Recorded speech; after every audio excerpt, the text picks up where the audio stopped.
महाभारत सभ्यताओं के संघर्ष और औदार्य की महागाथा।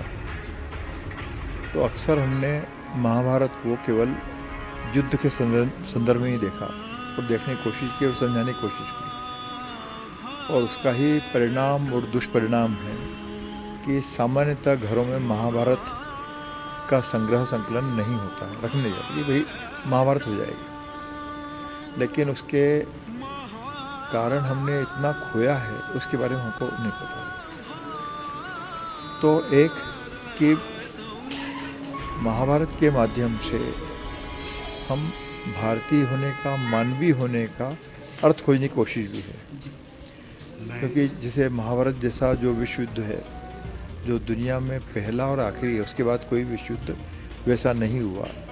प्रथम विश्व युद्ध और जो द्वितीय विश्व युद्ध है वो भी यूरोप के और कुछ और देशों के संक्षिप्त भूभाग में ज़्यादा हुआ। उसकी विभीषिका का सामना उनने किया, और वह जो नरसंहार हुए हैं वो जाहिर है कि वो कोई कम नहीं है, लेकिन महाभारत का जो वैश्विक आपदा की तरह जो प्रभाव था वैसा उस वक्त तो नहीं हुआ। ऐसा मेरा मानना है। लोग उससे सहमत हो सकते हैं, असहमत हो सकते हैं, लेकिन महाभारत का जो संदेश है, श्री कृष्ण ने, भगवान श्री कृष्ण ने जो गीता का जो संदेश दिया है तो अर्जुन को दिया उन्होंने, और अर्जुन के माध्यम से तमाम जो श्री कृष्ण के प्रेमी हैं, भक्त हैं, उन्होंने जिनने आत्मसात किया वो उस युद्ध में बच गए। और महाभारत के बाद पांडव जो हैं लंबे समय तक उन्होंने भी राज किया, तो धर्मराज की स्थापना का जो विषय आता ही है।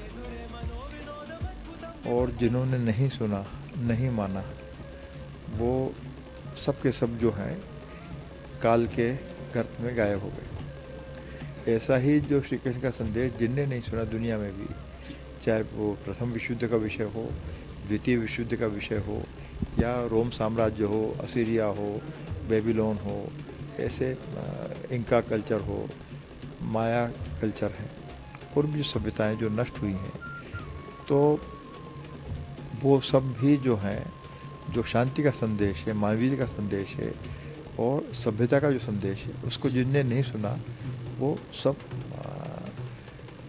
कहाँ गए वो लोग। जैसे तो दूसरी बात है कि इस समागम के माध्यम से हमारी कोशिश है कि हम भारत की जो शक्ति है, जो ज्ञान परंपरा है, जो वैविध्य है, जो सहिष्णुता है, उस सबको हम पहचानने की कोशिश करें, और भारतीय होने का जो सच्चा अर्थ है, क्योंकि मेरा ये मानना है कि भारतीय होने का जो अर्थ मेरे लिए है वो मानवीय होना है। और इसीलिए कि जैसे महाभारत का जो युद्ध हुआ है उसके बाद भारत के जो लोग हैं वो बड़े या किसी बड़े युद्ध में सम्मिलित नहीं हुए। ये अलग बात है कि जब हम पर हमले हुए तो हमने उसका प्रतिकार करने की सफल और असफल कोशिश की। यदि महाभारत का युद्ध नहीं हुआ होता तो मुझे नहीं लगता कि दुनिया में किसी भी शक्ति की, देश की हिम्मत होती कि जो भारत पर हमला करे। हमने उसका नुकसान भी उठाया और हम अरसे तक पराधीन भी रहे। बहुत सारी ज्ञान परंपरा हमारी नष्ट हुई, जनजातीय परंपराएं नष्ट हुई। तो इस अर्थ में हम लोग उसको खोज रहे हैं, और महाभारत के युद्ध में हमारे भौगोलिक रूप से जो आज जो भारतवर्ष है वो, और दुनिया भर की ओर जहाँ हमारा सांस्कृतिक विस्तार रहा है या भौगोलिक विस्तार रहा है, तो वहाँ की जो जनजाति समाज है, वहाँ के जो गणतंत्र हैं, उन लोगों ने भी इसमें भाग लिया था, और उनकी जो विशेषता थी, और विशेषता जीवन जीने की भी है, खेती किसानी की भी है, वेशभूषा की भी है, चिकित्सा भी है, विज्ञान भी है, सभी तक चीज़ें हैं। तो बहुत सारी चीज़ें नष्ट हो गई, जातियाँ नष्ट हो गई। तो एक कि ऐसी गलती दुनिया में मानव समाज है, मनुष्य जो है वो न करें। अनुरोध ही कर सकते हैं, वो करने की कोशिश है। और हम जो हमारे भारतीय सनातन परंपरा की जो शक्ति है उसको पहचान कर विकास के नए रास्ते खोजें, ये दूसरी पहल। तो ये जो एक मनुष्य के नाते, एक भारतीय होने के नाते जो तनाव है, ज़ाहिर है कि अभी हम लोग ऐसे बड़े युद्ध की तरफ हम नहीं फंसे हुए हैं। दुनिया में जो युद्ध की भूमि जो है वो कहीं यूरोप में है, तो कहीं पश्चिम एशिया में, कहीं और है।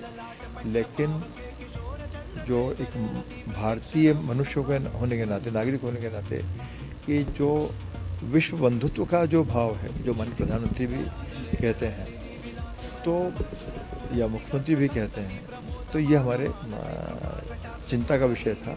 और इसीलिए था कि भाई हम भारतीय होने का, सच्चे भारतीय होने का अर्थ खोजें और महाभारत का जो शक्ति है उसको भी पहचानें, और समाज यदि उसको आत्मसात कर सके तो बहुत बेहतर है।